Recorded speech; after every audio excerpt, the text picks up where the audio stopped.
자, 그 다음에 이제 축소 전략, 또 뭐 현상 유지를 포함해서 축소하는 경우에는 이 조직을 개편하는 경우가 있습니다. 보통 리스트럭처링이라고 그러는데 주로 조직의 효율성을 높이고 성과를 개선하기 위해 조직 규모나 운영 내용을 바꾸는 겁니다. 또 이제 뭐 요거하고는 저 축소하는 경우인데 조금 그 성격이 다른 거예요. 다운사이징입니다. 다운사이징. 다운사이징은 그 우리가 기업 규모를 줄이는 거예요. 말 그대로 사이즈를 줄인다 이런 뜻이죠. 비용 절감과 영업 효율성을 제고하기 위해요. 조직 규모를 줄이는 것. 그러니까 이게 성장이 안 되고 여건이 안 좋으면은 이 조직 개편하거나 규모를 축소하는 경우가 상당히 많습니다, 사실. 근데 과연 이런 전략이 옳은 것인가에 대한 의문들도 사실 있습니다. 그러니까 힘들 경우에 다운사이징이나 리스트럭처링을 하지 않고 버텨서 그 소비자한테 좋은 이미지를 심어 가지고 성공한 사례들도 꽤 많이 있습니다. 우리 그 교재에서는 미국의 사우스 웨스팅 항공사가 있는데 여기에는 그 소위 다운사이징을 하지 않고 성공한 케이스입니다. 또 이제 다운사이징을 해서 성공한 케이스도 있습니다. 여러분은 지금 아모레 화장품이라 그래가지고 아모레 퍼스픽이라고 아시죠? 이것도 이제 이북서 내려온 북한 출신의 사업주였었는데 그 화장품을 하면서 여러 가지 사업을 손댔다가 오히려 회사가 망할 수 있었어요. 망할 수 있었는데 그 이제 아들이 창업주의 아들이 잘 안 되는 사업은 다 쳐냈습니다. 다 팔아버렸어요. 다 팔아버리고 오직 화장품 하나만 몰두를 했는데 이게 또 대박이 난 거예요. 중국 애들이 그냥 한국 화장품을 너무 좋아하는 거예요. 그러다 보니까 이게 또 입소문이 나가지고 소련 뭐 하면서 전 세계로 다 심지어 북한에서도 아모레 화장품을 최고 화장품을 쓴다는 거 아닙니까? 그래서 그 아모레 화장품하고 한국 화장품이 있는데 한국 화장품이 치고 올라서 아모레가 어려워졌다가 오히려 다운사이징을 잘하고 집중화를 잘해가지고 성공한 케이스입니다. 그 다음에는 영업 양도라는 전략이 있어요. 영업 양도는 그 사업 덩어리 하나를 한쪽 팔덩어리를 뚝 떼어서 주는 거예요. 자, 뭐냐면 핵심 사업에 집중할 목적으로 사업부의 일부를 매각하는 겁니다.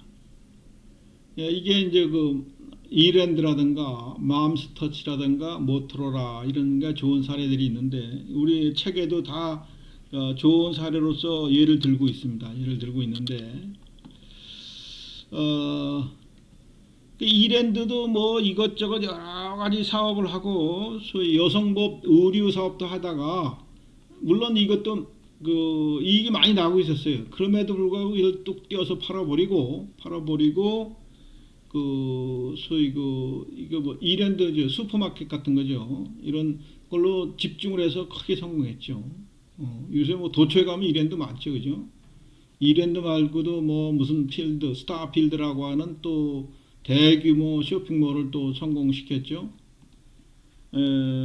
맘스터치라는 데도 햄버거로서 아주 요새 그 좀 값싸고 닭고기가 그 뭐 패치라나 그걸로 돼가지고 아주 깔끔하고 그 롯데리아나 맥도날드에서 주는 그런 느낌이 아닌 걸로 해서 성공한 케이스예요.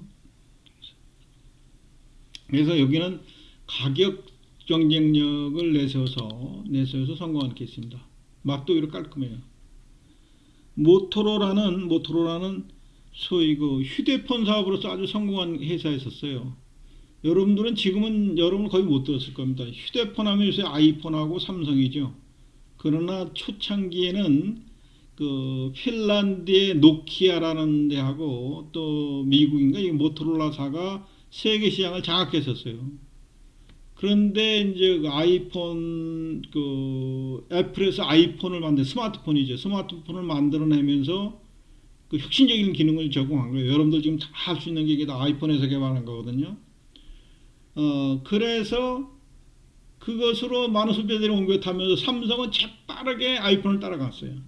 아이폰을 따라가지고 성공했고 오히려 생산량이나 이런 또 딴 부분의 기술 같은 거는 아이폰보다 나은 것도 많죠. 그래서 삼성과 아이폰이 그냥 뭐 대등한 관계를 좀 가고 있잖아요. 근데 모토로라나 노키아는 이걸 따라가지 못해가지고 세계 최고 1위 기업이 핀란드에 노키아 있었습니다. 노키아. 근데 망했어요. 망해가지고 노키아가 그 MS-DOS 마이크로소프트에다 팔렸다가 또 딴 MS-DOS도 이걸 이제 성공 못 시키고 팔아버렸어요. 모토로라도 이게 그 구글에서 샀다가 그 막강한 구글에서 사서도 성공을 못하고 이게 그 중국 기업 레노버로 팔아버렸었습니다. 그러니까 시장에서의 그 순간의 선택 하나 잘못하면은 큰 뭐 그룹 정도 세계적인 그룹도 위험해질 수가 있는 것이 이런 전략적인 그 문제예요. 그래서 이런 것들, 그러니까 이 경영학이라고 하는 세계 시장에서의 성공 사례, 어떤 성공한 기업들이 어떻게 해서 살아남았는가, 또 실패한 사례, 왜 얘네들은 실패하게 됐지, 이런 것들을 분석해서 종합하는 것이 우리 경영학이에요. 그러니까 여러분 주변에 많은 성공한 사례들, 뭐 주변에 뭐 조그만한 가게라든가 양품점이라든가 음식당에서 이런 성공한 사례들 잘 보면은 거기에 훌륭한 배울 것이 많이 있습니다. 또 성공한 데는 또 공통적인 요소들도 있고요. 실패한 데도 보면은 공통적인 요소들이 쭉 있어요. 그러니까 여러분들 내가 자주 얘기하지만은 그 백종원의 골목 식당을 오락으로서 보는 게 아니라 경영학도 입장에서 보면은 새로운 것들이 많이 보입니다. 저런 것들은 왜 저런 전략을 세우라고, 왜 저렇게 지도를 하고, 왜 저런 데는 안 되게 됐죠? 안 되게 되는 여러 가지가 있죠. 뭐 솜씨가 없다든가 장구석의 문제라든가 뭐 재료의 뭐라든가 뭐 이런 게 다. 골목식당에 나오는 뭐 많은 집들은 보면 거의 다 무슨 종합적인데 그냥 이것저것 해다가 할 수 없으니까 할 게 없으면 식당이나 해야지 이런 경우가 많아요. 그럼 이건 망하는 거예요. 백종원이가 가서 도와줘도 오래 경험이 있고 뭔가 바로바로 캐치한 데는 바로바로 따라하고 성공하더라고요. 그러니까 백종원이가 도와주긴 하지만은 자기가 노력을 하지 않으면 성공할 수가 없어요. 아주 좋은 사례가 포항의 그 덕주이라는 건데 그 여자가 무슨 뭐 그냥 가게를 아버지가 퇴직금 가지고 가게를 뭐 하다가 그냥 옛날부터 그 뭐라나 튀겨가지고 먹는 거 돈가스 집을 하는데 이게 없는 거. 근데 자기가 계속 음식을 연구하면서 이런 노트가 그냥 빽빽히 써가지고 한 4권쯤 되더라고요. 그래서 성공한 것이 덕죽이에요. 그러한 노력하에서 성공하는 것이지 그냥 백종원이가 도와주고 TV에서 바람만 다 무조건 성공할 것이다. 그런 데는 잠깐은 성공해도 오래 못 갑니다. 사실. 그래서 그런 프로를 보더라도 경영학도의 관점에서 보면은 참 새롭게 보이는 것들이 많고요. 배울 것들이 참 많이 있습니다. 내가 이제 여러분들이 좀 여건이 좋다면은 우리가 면대문 강의를 하면 그거에서 가서 사례를 분석해서 제출하라는 레포트도 이게 내고 싶은데 뭐 좀 자제는 하고 있습니다. 그 다음에 이제 현상 유지 전략. 이것은 미래가 어떻게 될지 아직 잘 모르는 거예요, 소위. 그리고 또 새로운 사업에 진출하려면 위험이 있잖아요, 그죠? 그래서 축소하려면 또 여러 가지 위험이 있어요. 또 종업원들을 내보내야 되고, 뭐 기계 공장도 팔아야 되고, 뭐 이런 것들이 있기 때문에 그러한 어떤 전략을 펴도 위험이 너무 불확실한 거예요. 그럴 때는 그냥 이렇게 몸을 움츠리고 현상 유지하는 대로 나가보자. 이게 그 현실에 안주하려는 이 전략도 훌륭한 전략일 수가 있는 거예요. 그러다가 움츠리고 있다가 상황이 확 바뀌면 확 점프를 해도 되고, 그죠? 더 안 좋아지면 완전히 몸을, 그죠? 차릴 수도 있죠.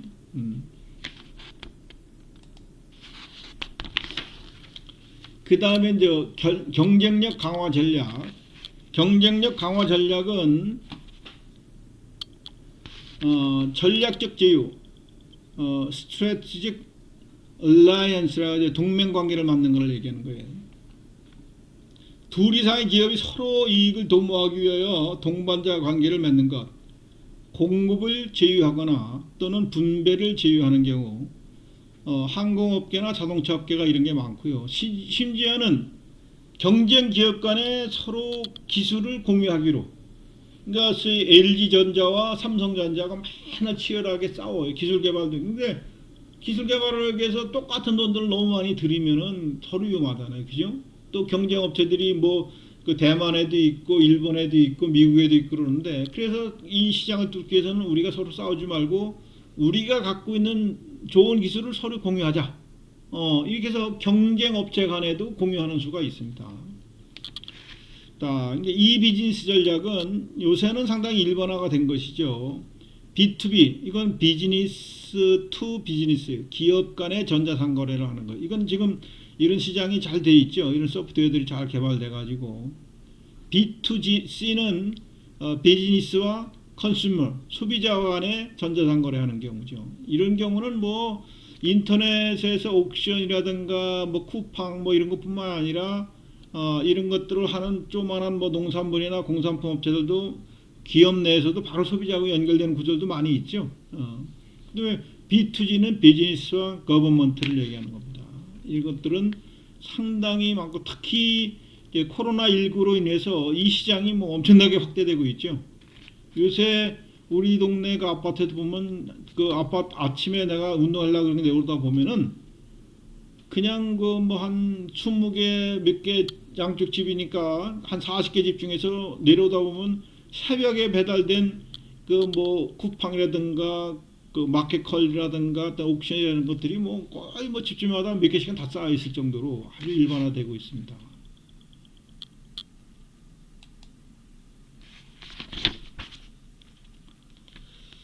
그 다음에 이제 전략의 실제, 이거는 또 상당히 이제 중요한 얘기가 되는데, 경쟁을 위하여 고려할 변수들은 결국은 그 제품 원가와 또는 품질이죠. 그죠? 아주 중요하죠. 원가는 쌓아야 되겠고 품질은 높아야 되겠죠. 또 아주 아이디가 펀튀기는 신제품들, 그리고 빨리빨리 그 저기에 적응하는 신제품들 나오고, 또 진입 장벽이 높으면 뭐 들어가지 못한다는 얘기고요. 또 그만한 자본이 있어야 되는 겁니다. 그런데 이제 이런 것들을 분석하기 위해서는 나름대로 그 적응 전략을 짜는 방법들이 있습니다. 소위 전사적 전략에서는 포트폴리오 방법, 포트폴리오는 여러 가지 대안 중에서 하나를 선택하는 방법을 우리가 포트폴리오라 그러고요. 그래서 여기서는 BCG 매트리스 방법, 그 다음에 G사업심사법이라는 것이 있고요. 점진적 조정법이라는 게 있고, 또 스왓 분석이라는 것이 있습니다. 이거 다 살펴볼 건데 시간은 많지 않은데 참 충분히 설명하기가 좀 만만치 않아서 조금 안타깝긴 합니다.